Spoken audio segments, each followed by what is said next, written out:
सोलापूर महापालिकेच्या आरोग्य विभाग घेण्यात येणाऱ्या कंत्राटी भरती प्रक्रियेमध्ये घोळ, आंदोलनाचा इशारा। सोलापूर महापालिकेच्या आरोग्य विभागात घेण्यात येणाऱ्या कंत्राटी भरती प्रक्रियेमध्ये घोळ, भारतीय प्रक्रिया रद्द करा, अन्यथा तीव्र स्वरूपाचे आंदोलन करण्याचा इशारा देण्यात आले। सोलापूर महानगरपालिकेच्या आरोग्य विभागाकडून कंत्राटी तत्वावर वैद्यकीय अधिकारी भरती प्रक्रिया पार पाडली। यामध्ये मुलाखतीद्वारे सदर पदाकरिता भरती करण्यात आली। यावेळेस अर्ज केलेल्या उमेदवारांची पात्रतेची कोणतीही यादी प्रकाशित न करता ठराविक उमेदवारांना फोनद्वारे मुलाखतीसाठी बोलवण्यात आले आणि जे काही उमेदवार न बोलविता तेथे हजर होते त्यांना तुमचे यादीमध्ये नाव नाही, तुम्ही जा असे सांगून पाठवण्यात आले। त्यातील काही उमेदवारांनी NSUIच्या जिल्हाध्यक्ष चैतन्य घोडके यांना संपर्क केला असता ते मुलाखत स्थळी गेल्यानंतर पोलीस प्रशासनाद्वारे दबाव आणण्याचा प्रयत्न केला।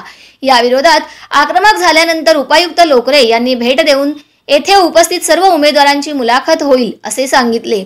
वास्तविक पाहता हे उमेदवार पात्र होते तर तुम्ही त्यांना मुलाखती करता का कळवले नाही असा प्रश्न येथे उपस्थित होतो आणि कित्येक उमेदवार हे महानगरपालिकेच्या प्रशासनाच्या सांगण्यावरून NSUIची टीम तेथे पोहोचण्यापूर्वीच घरी परतले होते। मग त्या उमेदवाराचे काय करणार, त्यांच्यावर झालेला अन्याय त्याचे काय असा प्रश्न उपस्थित होतो। अशा प्रकारातून सदर भरती ही पारदर्शक झाली का असा मोठा प्रश्न येथे उपस्थित होतो। यामुळे या विरोधात संबंधित प्रशासनातील अधिकाऱ्यांची भेट घेऊन सदर भरती प्रक्रिया ही रद्द करा व संबंधितावर कारवाई करावी, अन्यथा या विरोधात संविधानिक मार्गाने आंदोलन करण्यात येईल असा इशारा निवेदनाच्या माध्यमातून देण्यात आला। यावेळी NSUIचे जिल्हाध्यक्ष चेतन घोडके, सामाजिक कार्यकर्ते DD पांढरे, सामाजिक कार्यकर्ते मिथुन कांबळे, गुंजेगावचे सामाजिक कार्यकर्ते दत्ता मामा पवार, कामगार नेते कबीर तांडुरे, गुंजेगावचे उपसरपंच भडकुंबे, जिलानी मुजावर यासह पदाधिकारी व कार्यकर्ते उपस्थित होते।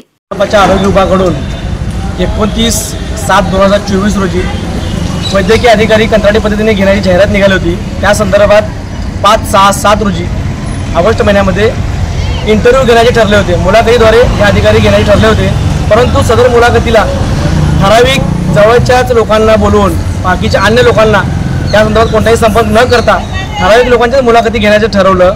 इथं मुलाखतीच्या ठिकाणी आम्ही आलो असता त्यावेळेस मनपाचे उपायुक्त लोकरे साहेब यांची भेट घेतली असता त्यांनी सांगितलं की आता जे उपस्थित सगळ्यांचीच घेतो, पण जे सकाळपासून तुमच्या मनपाकडे येऊन गेले आरोग्य विभागाकडे इंटरव्ह्यूला त्यांना तुम्ही तुझं यादीत नाव नाही येऊन परत पाठवून तुमच्या कर्मचाऱ्यांनी त्या ठराविक लोकांचं काय झालं, त्यांना परत का पाठवलं आणि ठराविक लोकांनाच का बोललं असा प्रश्न लोकरे साहेब विचार असा लोकरे साहेब कोणत्या पण उत्तर द्यायला तयार नाही आहेत आणि त्यांच्याकडे कोणतेही उत्तर नाही आहे आणि ठराविक लोकांनाच ते बोलवून घेत आहेत। त्या गोरगरीब बाकीच्या लोकांना का बोलवून घेतलं नाही किंवा हे फक्त ओळखी बाकीच्या लोकांना बोलवून घेतलं की जवळच्या लोकांना बोलून घेतलं असा प्रश्न ते उपस्थित आहे। ही भरती प्रक्रिया खरंच पारदर्शक झाली का हे ह्या माध्यमातून हा प्रश्न मला प्रशासनाला विचारायचा वाटतंय। प्रशासन यावर कुठे दाद घ्यायची तयारी दाखवत नाहीये। प्रशासन हे गेंड्याच्या काठीने प्रशासन तयार झालेलं आहे।